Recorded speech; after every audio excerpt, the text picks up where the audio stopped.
अगर आप या आपके फैमिली एंड फ्रेंड में से कोई रिटायरमेंट ले चुका है या फिर रिटायरमेंट के करीब है एंड इवन कोई वॉलंटरी रिटायरमेंट के बारे में सोच रहा है, तो ये वीडियो उनके लिए बहुत काम की है। तो वीडियो को अंत तक जरूर देखना, क्योंकि रिटायरमेंट प्लानिंग का सवाल है। हम बात कर रहे हैं सीनियर सिटीजन सेविंग स्कीम की।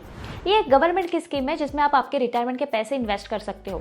इसका अकाउंट आप पोस्ट ऑफिस में भी ओपन कर सकते हो एंड कुछ बैंक्स में भी ओपन कर सकते हो, जैसे कि SBI, ICICI, HDFC। रिटायरमेंट के बाद जब भी अच्छा खासा अमाउंट मिलता है तभी एक टेंशन होती है, कहाँ पे सेफली इन्वेस्ट करें जिससे एक रेगुलर इनकम मिलता रहे। एंड अगर मैंने आपको एक ऐसा ऑप्शन बताया जो फिक्स डिपॉजिट से भी ज्यादा इंटरेस्ट देता है एंड ज्यादा सेफ है, तो क्या आप यकीन करोगे? लेकिन सवाल यह है कि अकाउंट ओपन कौन कर सकता है। अगर आपकी एज 60 या 60 से ज्यादा है तो आप ये अकाउंट कभी भी ओपन कर सकते हो। एंड अगर आपकी एज 55 से लेकर 60 के बीच में है एंड आप रिटायर हो चुके हो, फॉर एग्जांपल आपने वॉलंटरी रिटायरमेंट लिया है, तब भी आप ये अकाउंट ओपन कर सकते हो।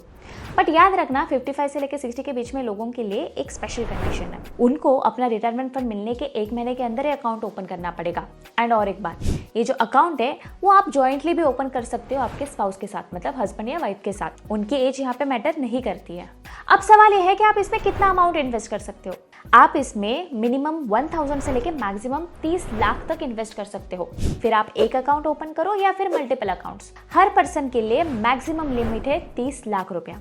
एंड और एक इंपॉर्टेंट बात, इसमें one time lump sum amount invest होता है। इसका क्या मतलब है?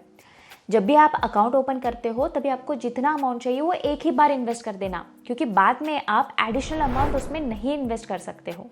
अब इन्वेस्टमेंट की इतनी बात की है तो रिटर्न की भी बात करते हैं। फिलहाल ये स्कीम में आपको 8.2% पर एनम इंटरेस्ट मिल रहा है, जो FD से भी ज्यादा है। ये इंटरेस्ट रेट गवर्नमेंट डिसाइड करती है। हर 3 महीने में इंटरेस्ट रेट गवर्नमेंट रिव्यू करती है एंड अगर जरूरत पड़े तो उसमें चेंजेस करती है। स्क्रीन में अब भी आप लास्ट कुछ सालों की इंटरेस्ट रेट देख सकते हो, ताकि आपको एक आइडिया मिले। अब जो भी इंटरेस्ट बनता है आपके डिपॉजिट पे, वो हर 3 महीने में आपके अकाउंट में क्रेडिट हो जाता है। मतलब आपको एक रेगुलर सोर्स ऑफ इनकम बन जाता है। इसी के वजह से ये इंटरेस्ट पे इंटरेस्ट नहीं मिलता है, मतलब कंपाउंडिंग इंटरेस्ट का कॉन्सेप्ट यहाँ पे नहीं है। अब सबसे इंपॉर्टेंट बात, इसे मिस मत करना। अब जो भी अमाउंट ये स्कीम में इन्वेस्ट करते हो वो 5 साल के लिए लॉक इन हो जाता है। मतलब 5 साल के पहले आप वो अमाउंट विड्रॉ नहीं कर सकते हो। एंड अगर कोई इमरजेंसी हुई तो आप 1 साल के बाद ये अकाउंट पूरी तरीके से बंद करके पैसे निकाल सकते हो, बट आपको पेनल्टी पे करनी पड़ेगी। अगर आपने अकाउंट 2 साल के पहले बंद कर दिया तो आपको डिपॉजिट अमाउंट का 1.5 टका एज अ पेनल्टी पे करना पड़ेगा। एंड 2 साल के बाद अगर अपने अकाउंट क्लोज किया तो 1% of deposit amount as a penalty pay करना पड़ेगा। और अगर अकाउंट होल्डर की डेथ हो गई तो उसमें कोई पेनल्टी नहीं लगेगी एंड नॉमिनी को सारे पैसे मिल जाएंगे। एंड और एक चीज यहाँ पे याद रखना कि ये अकाउंट में आप पार्शियल विड्रॉवल नहीं कर सकते हो। मतलब अगर थोड़े से पैसों की जरूरत है तो थोड़े से पैसे निकालने का वहाँ पे कोई ऑप्शन नहीं है। आपको अकाउंट पूरी तरीके से क्लोज करना पड़ेगा, पेनल्टी पे करनी पड़ेगी, तभी आपको बाकी के पैसे मिलेंगे। अब एक सवाल जो हर किसी के दिमाग में आता होगा वो है टैक्सेशन। फर्स्ट पॉइंट यहाँ पे यह है कि आप जो भी अमाउंट ये स्कीम में इन्वेस्ट करते हो उसका आप डिडक्शन ले सकते हो अंडर सेक्शन 80C। 80C का मैक्सिमम लिमिट है 1.5 लाख रुपया। मतलब आपने कितना भी इन्वेस्ट किया हो आपको मैक्सिमम 1.5 लाख रुपया ही डिडक्शन मिलेगा।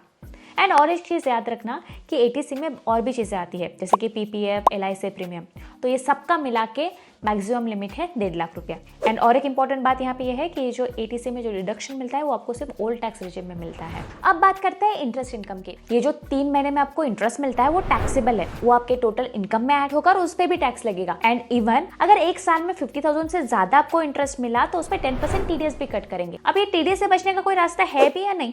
तो हाँ, अगर आपका टोटल इनकम टैक्सेबल लिमिट से कम है, फॉर एग्जांपल आप सीनियर सिटीजन हो और आपका टोटल इनकम 3 लाख से नीचे है, तो आप बैंक को फॉर्म 15H सबमिट कर सकते हो, जिससे वो आपका TDS नहीं कट करेंगे, जैसे आप यूजुअली FD के लिए करते हो। अगर आप अभी भी कंफ्यूज हो कि FD में इन्वेस्ट करें या फिर ये स्कीम में, तो चलिए फटाफट फायदे और नुकसान को कंपेयर करते हैं। अगर हम फायदे की बात करें तो ये स्कीम में FD से ज्यादा इंटरेस्ट रेट मिलता है और ये ज्यादा सेफ है, क्योंकि ये गवर्नमेंट की स्कीम है। अगर बैंक डूब गई तो आपके FD का इंश्योरेंस सिर्फ 5 लाख तक का रहता है, मतलब सिर्फ 5 लाख ही आपके बच सकते हैं। एंड ये स्कीम में आपको हर 3 महीने में इंटरेस्ट मिल रहा है, तो सीनियर सिटीजन के लिए ये अच्छा रेगुलर सोर्स ऑफ इनकम है। वही अगर हमने नुकसान की बात की तो ये स्कीम में 5 साल का लॉक इन है। उसके पहले अगर आपको पैसे निकालना है तो आपको अकाउंट बंद करना पड़ेगा और पेनल्टी भरनी पड़ेगी। एंड पार्शियल विड्रॉवल भी अलाउड नहीं है। एंड इसमें जो इंटरेस्ट मिलता है वो आपको कंपाउंडिंग इंटरेस्ट नहीं मिलता है, मतलब इंटरेस्ट पे इंटरेस्ट नहीं मिलता है। तो ये कुछ नुकसान ये स्कीम के हैं। तो ये था senior citizen saving scheme. I hope आपको ये वीडियो यूजफुल लगा हो। एंड और ऐसे वीडियोस देखने के लिए चैनल को सब्सक्राइब कीजिए एंड इस वीडियो को लाइक एंड शेयर जरूर कीजिए।